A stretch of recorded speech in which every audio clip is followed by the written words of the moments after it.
Hi friends, నేను మీ lucky world. ఈరోజు ఎంతో రుచికరమైన కాజు చికెన్ అయితే చేసేసుకుందామండి.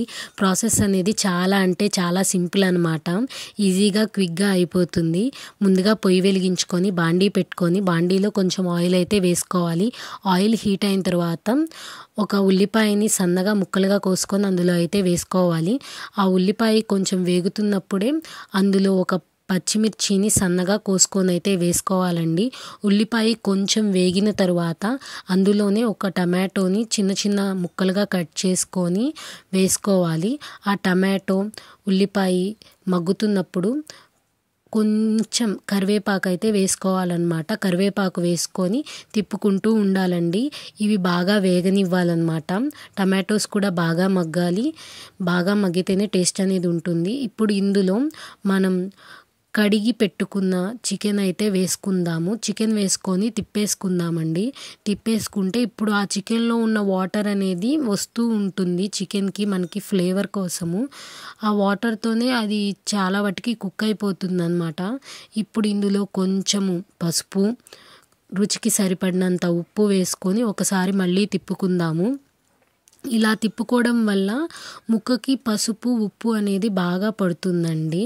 చూశారు కదా, ఇలా తిప్పుకోవాలి. చికెన్లో కూడా వాటర్ అనేది వచ్చేస్తుంది. ఇప్పుడు ఒక ప్లేట్ పెట్టుకొని ఆ వాటర్కే చికెన్ అయితే ఉడకనివ్వాలి.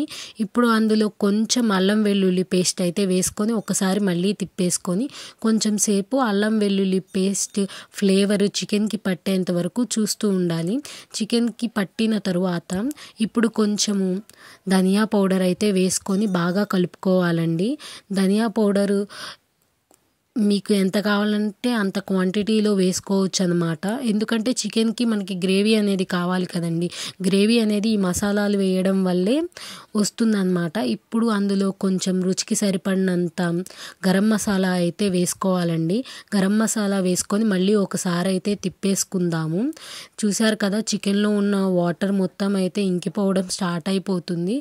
ఇప్పుడు గరం మసాలా వేసుకున్న తర్వాత కాసేపు అయితే తిప్పుకొని కొంచెం ఒక 5 minutes పాటు ఉంచుకున్న తర్వాత ఇప్పుడు కారం అయితే వేసుకుందాము. కారం మనకి ఎంత క్వాంటిటీ మనం తినగలుగుతామో అంత క్వాంటిటీ కారం వేసుకుంటే సరిపోతుందండి. మేము కొంచెం ఎక్కువే తింటాం కాబట్టి మేము ఎక్కువే వేసుకుంటున్నాం. మీలో తక్కువ తినే వాళ్ళు ఉంటే తక్కువ కూడా వేసుకోవచ్చు. ఇప్పుడైతే చికెన్ని బాగా కలుపుకుందామండి. చూశారు కదా, చికెన్లో ఉన్న వాటర్ కంటెంట్ అంతా పోయింది. ఇప్పుడు ఇందులో కొంచెం వాటర్ అయితే పోసుకుందాము. ఎందుకంటే చికెన్ అనేది ఒక 50% మాత్రమే కుక్ అయి ఉంటుంది.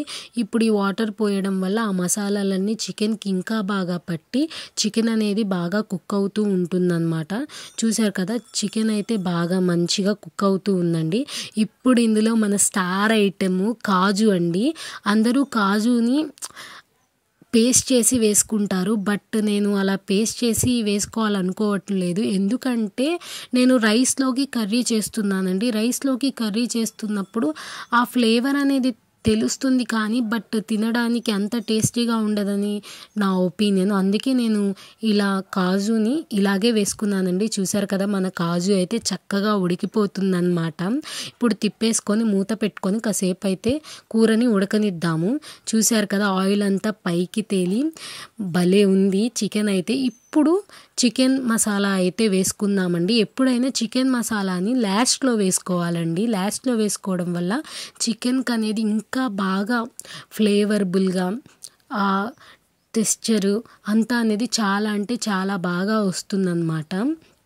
చూశారు కదా, మన చికెన్ అయితే రెడీ అయిపోయింది. 5 minutesలో దించేసుకోవచ్చు. ఇప్పుడు దించేసుకునే ముందు కొత్తిమీరతో అలా అలా అలా పైన చల్లుకొని ఆ కొత్తిమీరని కలుపుకుంటే చాలా అంటే చాలా బాగుంటుందండి. ఇప్పుడు కొత్తిమీర వేసాం కదా, 5 minutes ఉంచి దించేసుకుంటే ఎంతో రుచికరమైన కాజు చికెన్ రెడీ.